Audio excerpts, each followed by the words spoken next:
네, 김남국 위원님, 그렇다면 성범죄자들을 관리할 수 있는 방안 중에 이제 전자발찌가 있는데, 사실 전자발찌도 뭐 끊고 어딜 간다든지 뭐 이런 좀 워낙 이런 뉴스들을 많이 접하다 보니 관리가 제대로 되고 있나 좀 이런 의구심이 들 수밖에 없습니다. 네, 가장 이제 중요한 게 전자발찌 부착 명령만 이렇게 하는 것이 아니라 관리가 굉장히 중요한데요. 그래서 이 전자발찌를 부착한 사람에 대해서 동선을 계속해서 실시간으로 파악을 해가지고 이 동선 관리를 하는 게 굉장히 중요합니다. 그래서 실제 전자발찌를 부착했던 사람들의 이 재범률과 부착되지 않았을 때 그걸 좀 평가를 해보면요.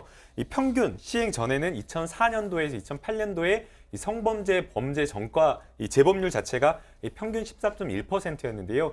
부착 이후에는 재범률이 줄어가지고 평균 1.86%였다고 합니다. 그러니까 전자발찌가 확실히 효과는 있긴 있었네요. 네, 확실히 효과는 있었던 것이 실증적으로 좀 확인이 됐고요. 다만 이제 여기에 대해서 이제 최근에 또 새로운 연구가 또 나오고 있는 그런 상황인데요.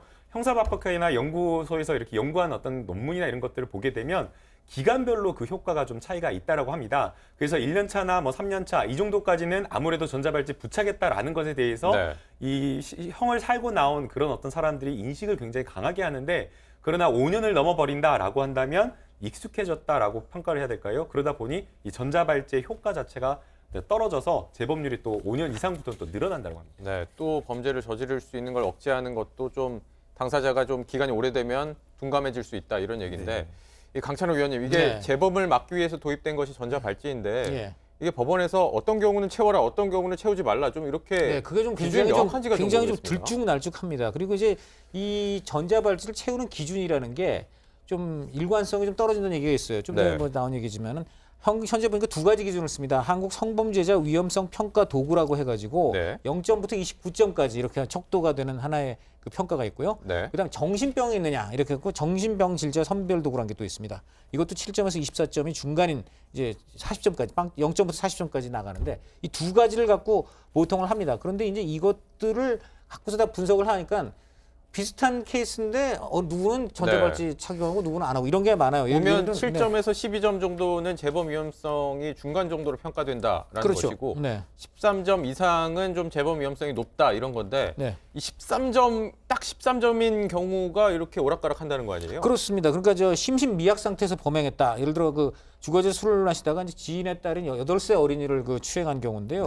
이 경우 이제 심신미약 상태에서 범행한 거다. 그래서 위험도는 지금 말한 대로 높은 중에서는 가장 낮은 이런 것들을 주기 때문에 기각이 되는 경우가 있습니다. 또 그다음에 전과가 7범이나 되는데 단지 그 전과의 내용 중에 성범죄가 없다는 이유로 그 전자발찌 부착이 기각된 사례도 있습니다. 그렇게 또 반대로 성범죄 전과가 없는데 이제 13세인 의붓딸이 13세일 때부터 지속적으로 추행해 온 사람. 이 경우는 이제 그 전자발찌를 6년간 착용을 하는 경우가 있었습니다. 그래서 하여간 법원의 이런 그 기준이 굉장히 들쭉날쭉하다 이런 지적이 있고, 이 전자발찌가 기각되는 비율이 제가 생각했던 것보다 훨씬 높습니다. 이게 이제 지난해 같은 경우에는 67.5%나 법원도 고충은 좀 있어요. 그러니까 이제 이게 아까도 말씀드렸습니다만 그 범죄자가 저지른 범죄 및 향후 저지를 가능성을 한편으로 하고, 또 한편으로 어쨌든 또 범인의 인권도 또 챙겨야 되기 때문에 법원 입장에서는 이 두 가지를 절충과 균형을 해야 되는데 쉽지만은 않은 작업인 거는 이제 분명해 보입니다.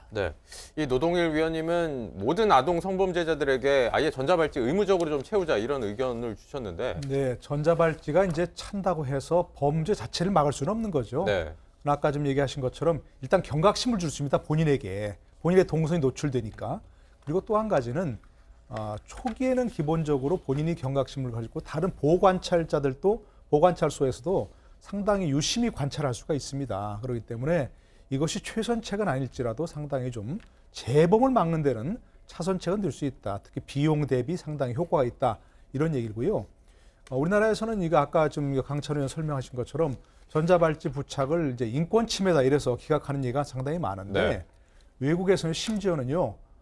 자기 그 아동 성범죄의 경우에는 그 문 앞에다가 말뚝을 박아서 이 집에 뭐 아동 성범죄가 살고 있다고 그렇게 지금 하는 경우도 있습니다. 그만큼 아동 성범죄에서는 강력하게 재범을 막기 위해서 여러 노력들을 하고 있다는 차원에서 볼 때는 이게 전자발찌가 그나마 그래도 인권을 침해하기 때문에 덜 침해하는 뭐 그런 방법이 아닌가 싶어요. 다른 분들 의견도 좀 들어보겠습니다. 근데 이제 이 문제 아동 성범죄를 막는다라는 그런 어떤 피해 예방적인 측면에서 본다라고 한다면 이 아동 성범죄자들 모든 사람에게 전자발찌를 채운다고 하더라도 성범죄를 막을 수 없다라고 생각이 됩니다. 그렇죠. 그래서 최선책은 아닌 이게 거죠. 최선책은 아니라고 생각이 들고요. 결국에는 아동 성범죄자들의 재범률을 낮추기 위해서 여러 가지 보호 관찰이라든가 이런 관리 이런 것들이 오히려 더 우선돼야 된다고 보이고요. 또 실제 그 아동 성범죄가 어떤 경우에 일어났는지 이런 것들을 좀 분석을 해보면 오히려 멀쩡하게 정상적으로 활동을 하는 선생님이나 가까운 어떤 지인들한테 이렇게 해서 벌어진 그런 것들이 많았기 때문에 이런 어떤 전자발찌만으로는 해결이 안 된다고 생각이 들고 오히려 조금 더 강력한 처벌이라든가 또는 아동을 좀 보호하기 위한 여러 가지 조처들이 같이 함께 가야 된다라고 보입니다. 저도 노동희 의원님 말에 100% 공감을 하고요. 네. 근데 거기에 덧붙여서 이 전자 발찌로만 좀 부족하다. 그 최근에 논란이 됐었던 사건 하나 있지 않습니까? 순천 선배의 살인 사건이 하나 있었잖아요. 네. 끔찍한 사건. 근데 어쨌든 이 범죄자가 보호 발찌를 찬 상태에서 경찰이 인지하지 못한 상태에서 범죄를 저질렀었단 말이에요. 그리고 또 뭐 그 발찌를 오히려 끊어버리고 뭐 해외로 도망친다거나 범죄를 저지른다거나 이런 게 매해 10건씩 15건씩 계속 일어난다고 합니다. 여기에 대해서 전자 발찌가 중요한 것이 아니라 물론 그것은 해야 되겠지만 덧붙여서 아까 그 의원님이 말씀해 주셨던 것처럼 어떻게 보호 관찰을 더 강하게 할 것이냐. 지금 OECD 평균적으로 한 보호 관찰관이 27명의 범죄자를 그렇죠. 감시한다고 해요. 근데 한국 같은 경우에는 한 명당 128명을 그렇죠. 보호 관찰한다고 합니다. 그러니까 이 수가 절대적으로 너무 줄어들기 때문에 제대로 관리가 안 되고 이제 구멍이 뚫리는 거죠. 이 제도에 대한 제대로 된 그 보완과 재설계가 필요한 것 같습니다. 발찌도 중요하지만 발찌 관리인이 중요해요. 관리 네. 인력을 정말 획기적으로 늘려야 됩니다. 네.